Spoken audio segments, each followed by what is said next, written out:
Good morning, all. I am Manasi PK, social work trainee from Loyola College of Social Sciences, Autonomous Thiruvananthapuram, and I am currently a second year student. My name is Vaishnavi. I am from Loyola College of Social Sciences Autonomous from Social Work Department.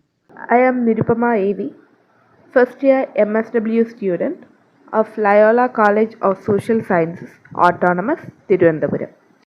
I am Uma Maheshwari S, social work trainee, currently pursuing MSW from Loyola College of Social Sciences, and I am also a part of this presentation. So, I am starting our presentation Empowerment and Inclusive Education of Persons with Disabilities, the Sparsh project. Inclusive education and empowerment are globally recognized as a fundamental right and essential components for building equitable society. The social work trainees, as part of their fieldwork curriculum, did 1 month internship at Purvanchal Gramin Seva Samiti, a social work agency working for the rural development, which is situated in Uttar Pradesh, the fourth largest state in India. During the internship time, we came across the Sparsh project of PGSS, which stands as a significant initiative aimed at promoting empowerment and inclusive education for persons with disabilities across the rural areas. We will have a detailed overlook of the project in the coming slides. The presentation aims to contextualize disability within the socio-cultural and geographical realities of Uttar Pradesh, introduce the work of PGSS and the Sparsh project, share field observations and reflections from the trainee experience, and reflect on the broader implications for inclusive education and social work practice. A qualitative approach was adopted for the study and it was conducted in Dumri Khas village of Gorakhpur district in UP. Primary data was collected through field observations, interviews, and interactions with stakeholders. And secondary data was gathered from the internal project documents, personal observations, and reflections. Coming to the introduction of Purvanchal Gramin Seva Samiti, PGSS, is a registered NGO based in eastern Uttar Pradesh, mainly working for the holistic development of rural communities, and it has a key focus areas including health, education, disability, women empowerment, and child rights. So PGSS follows a community-based participatory approach, emphasizing inclusion of marginalized groups and strengthening grassroots leadership. The organization actively collaborates with panchayats, women groups made by themselves, and SHGs to enhance community outreach. So, coming to the project name is Sparsh, which means touch, symbolizing care, connection, and communication. So, it's implemented by PGSS, and the beneficiaries are children and also persons with disabilities from 0 to 30 years. Their focus is on multiple disability affected children and special focus on deaf blindness. They have a dedicated team of 7 staff, including a center in charge, 3 special educators, and an income generation activity in charge officer, and a community resource person. So now we will have a look into the project objectives and activities. So the main objectives of the project is to promote inclusive education for children with multiple disabilities and also empower their families through training, counseling, and livelihood support.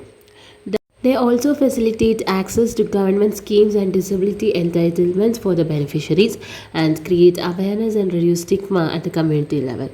So the main activities are inclusive education for children under 18 years and vocational training and income generation activities for persons between 18 to 30 years.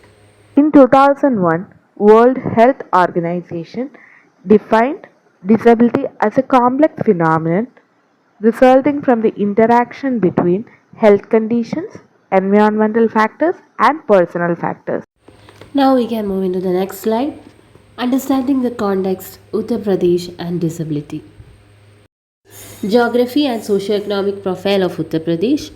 So Uttar Pradesh is India's most populous state, home to over 240 million people, and it covers a total area of 249.28 kilometers square, equivalent to the size of United Kingdom. Located on the fertile Gangetic Plain, the state is agriculturally rich but faces deep socio-economic challenges. With a largely rural population, access to quality healthcare, education, and social services remains limited still in UP. So, when we look into the disability demographics of UP, Uttar Pradesh has the highest population of persons with disabilities in India, over 3.6 million, according to the last census conducted in 2011. Among them, nearly 290,000 are children. These children face heightened vulnerability, often excluded from mainstream education and social development. So, why is disability prevalent in Uttar Pradesh? This visual represents the amount of pan saliva, which is a tobacco, generated annually in different Indian states.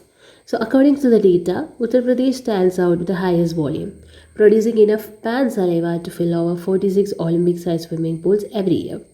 This highlights not just the high prevalence of the tobacco usage, but also draws attention to the widespread use among both men and women. So it's important to note that the tobacco consumption by women, especially during pregnancy, poses serious health risks not only to themselves but also to their unborn children. And the tobacco use during pregnancy time can contribute to developmental issues and increase the risk of children being born with disabilities. Factors causing disability in Uttar Pradesh. So, this is based on the primary data collected by the social work trainees from key informants such as the public health experts. So, when we look into the main factor, it's a poor maternal malnutrition and infections. So, many women, especially in rural and marginalized communities, lack access to proper nutrition and prenatal care. This can lead to the undernourished pregnancies and increased risk of infections, both of which can negatively impact fetal development. So we can see that there is a custom in the houses where the woman only eats after the men and what is left over after they eat. So this causes a very lack of nutrition and also can lead to infections. The next factor is the low immunization rates. So, vaccines play a crucial role in preventing disabling conditions like polio, measles, and rubella. So, low immunization coverage leaves children vulnerable to these preventable diseases. Pollution and unhygienic conditions. Environmental factors such as contaminated water, as we can see in the PPT itself, poor sanitation and exposure to pollutants during pregnancy or early childhood can severely affect development and health outcomes. In many communities, there is a deep rooted stigma around disability. So, this not only prevents families from seeking early medical help, but also leads to social isolation and lack of support for children with special needs. So, this cultural belief and stigma includes that they got the disability because of a sin. This belief and stigma, even though is less now, but still prevails in that side.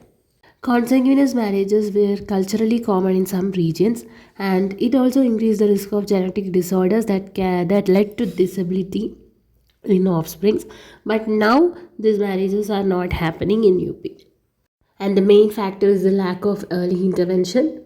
Perhaps most crucially, even when risks are detected, the lack of access to early intervention services such as therapies and special education leads to long term avoidable disabilities. When we connect these factors back to issues like the tobacco usage among women, especially during pregnancy and all, we can clearly see how such lifestyle and environmental risk compound to create a cycle of vulnerability and disability. Now move on the next slide, the key components of the Sparsh project. The first component is house-based education and rehabilitation. The special educators visit the houses of the children with disabilities to provide tailored support. They focus on tactile training for the children who are deaf and mute, toilet training, self-care activities such as brushing and bathing. This approach ensures that even the most basic daily skills are developed with dignity, consistency, and family involvement. Use of individualized plans or IEPs. Each child has a customized plan that is updated annually based on their growth and need. The individualized education plan focuses on communication, sensory development, basic functional skills, toilet training, self care abilities. This ensures that the child's development is continuously monitored and adopted for meaningful progress. Third component emphasizes a parental involvement. Special educators visit each child's house twice a week, spending 45 minutes to 2 hours with the child. During these visits, at least one family member must be present. The parents are trained and guided to take an active role in their child's learning and development. Awards are given to parents who shows consistent involvement and help their children make progress.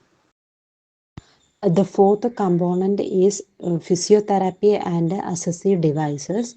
The child receives physiotherapy through manual exercises and therapy techniques to improve their motor functions. In addition, the orthotic aids are provided, for example, a wooden toy commonly used in northern India that helps children learn to walk and also serves as a playing thing. These tools helps the children to sit, stand and move with the better posture and the independence. Documentation and monitoring.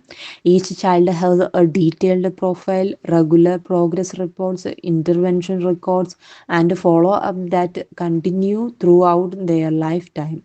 This comprehensive tracking helps measure success, identifying the challenges, and ensures the accountability.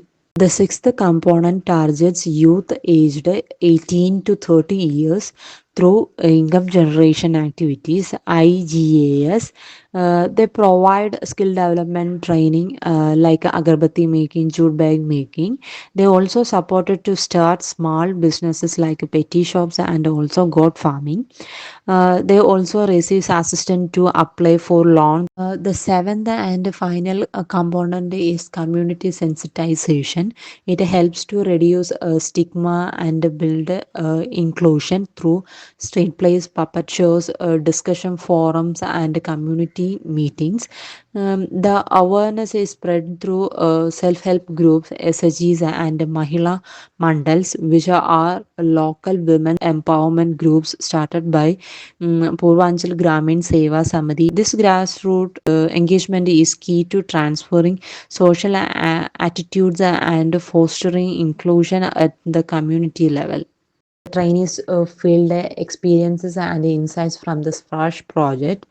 The inclusive education and empowerment services are impactful and deeply rooted in community realities.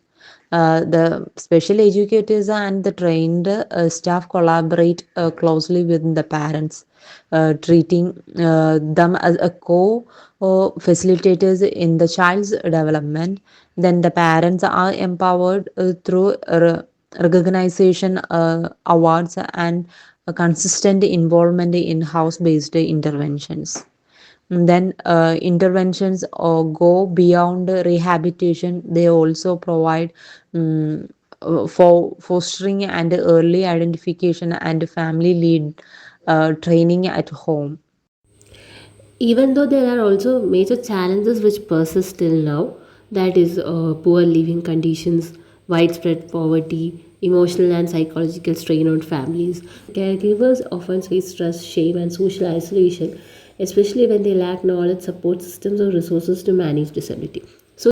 And when we look on the perspective of a social worker, to address these issues, there is a pressing need for trained social workers as part of the multidisciplinary teams within the project. So, as social workers, we can provide psychosocial support, advocating for disability rights and services, engaging with the community. Even though the special educators are doing these things, but still, a professional social worker can do it more professionally. So, in brief, the trainee understood the intersectionality matters. Inclusive education is not just an integration, community based approaches are powerful, and parental capacity building is a key factor, which is the most important one. So, with that, we conclude our presentation. Before that, we would like to present a small video showing the fieldwork experience we had during the visit at Sparsh project.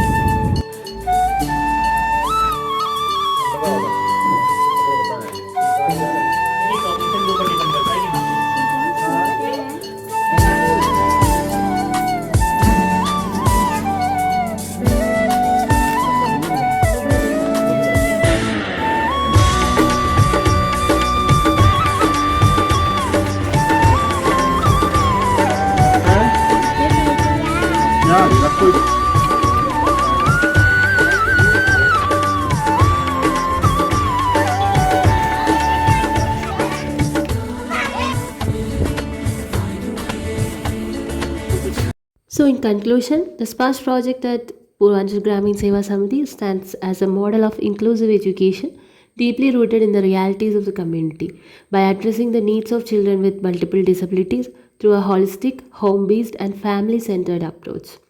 It highlights the indispensable role of school social workers also, not just as a support system, but as change agents ensuring no child is left behind. Because Spurge reminds us that inclusion begins not in institution but at home and within society. As future social workers, our mission goes beyond providing services.